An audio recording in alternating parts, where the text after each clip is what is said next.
विवेक जी, यह मसला बेहद गंभीर है और सरकार के लिए चुनौतीपूर्ण है। जब से नीतीश कुमार जी ने बिहार में सत्ता की बागडोर संभाली है, पहली बार ऐसा वाकया सामने आया है। संगीन मामला है, दुर्भाग्यपूर्ण मामला है और इसको सरकार या प्रशासन हल्के में नहीं ले सकता है। जो भी कार्रवाई के निर्देश दिए गए हैं वो सभी चीज़ आप लोगों ने अपने टीवी चैनल पर चलाए हैं। हमारे नेता नीतीश कुमार जी ने जो कहा है वह भी आपने दर्शकों को अपने माध्यम से बताया है। यह राजनीति का मुद्दा नहीं है। लाखों युवा इस परीक्षा में बैठते हैं। प्रतिष्ठित परीक्षा है बिहार की, सबकी उम्मीदें इससे जुड़ी हुई रहती हैं। लोग सोचते हैं कि इस परीक्षा, कमीशन की परीक्षा को पास करके महत्वपूर्ण जिम्मेदारी उन्हें मिलेगी और लोगों की सेवा करने का उन्हें मौका भी मिलेगा। अब उन सब के बीच अगर कुछ लोग इस तरह से गड़बड़ी करते हैं, परीक्षा का प्रश्न पत्र लीक करते हैं या किसी भी स्तर पर हो, चाहे उसमें बीपीएससी के लोगों की संलिप्तता हो, प्रशासनिक स्तर पर संलिप्तता हो या किसी भी अन्य स्तर पर संलिप्तता हो, जांच टीमें बनाई गई हैं। आर्थिक अपराध इकाई इसको देख रहा है, साइबर सेल भी इसको देख रहा है, लगातार कार्रवाई भी हो रही है।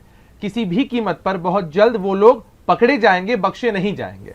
पकड़े जाएंगे, बख्शे नहीं जाएंगे। सुधरेंगे कैसे? छात्रों का सुधारने के लिए, व्यवस्थाओं को ठीक करने के लिए, इंटैक्ट करने के लिए क्या कोई ऐसा फॉर्मूला है सरकार के पास कि आगे आप गारंटी देंगे? ये सरकार हमें गारंटी दे दे कि आगे जाकर किसी भी परीक्षा, बीपीएससी क्या हो, कोई भी परीक्षा की पेपर को हम लीक नहीं होने देंगे।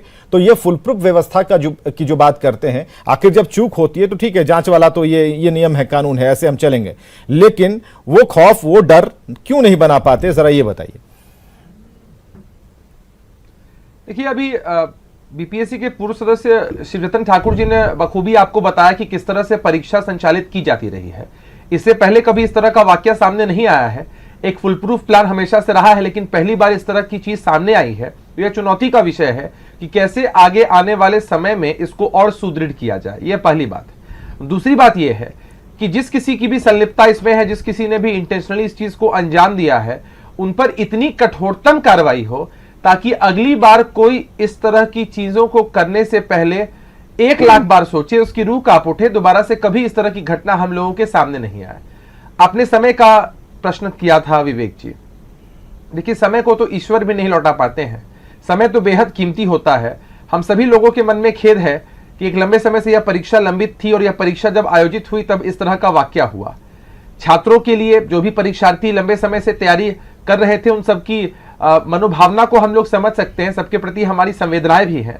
सरकार और प्रशासन के पास जवाबदेही लेना, चुनौती को स्वीकार करना, कार्रवाई करने के अलावा और कोई विकल्प नहीं है। आगे आने वाले समय में कैसे परीक्षार्थियों को मदद सरकार के स्तर पर मिल सके, प्रशासन और कमीशन की तरफ से मिल सके, इसके लिए सरकार प्रतिबद्ध है कि कैसे उन्हें समुचित मदद मिल सके।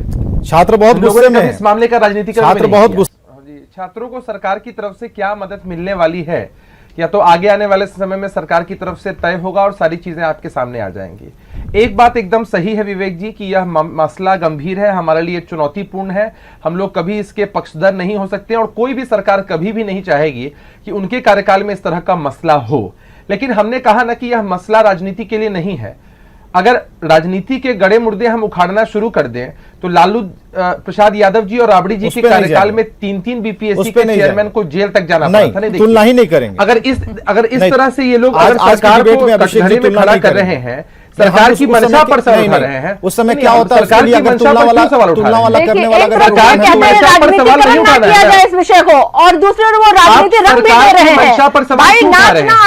ये चीजें अगर गलत हुई है, आपकी तरह हम पोस्ट का सौदा नहीं करते हैं, आपकी तरह बीपीएससी के चेयरमैन को जेल नहीं जाना पड़ता है, आपकी तरह यहाँ सौदेबाजी और उस तरह की दलाली नहीं होती है।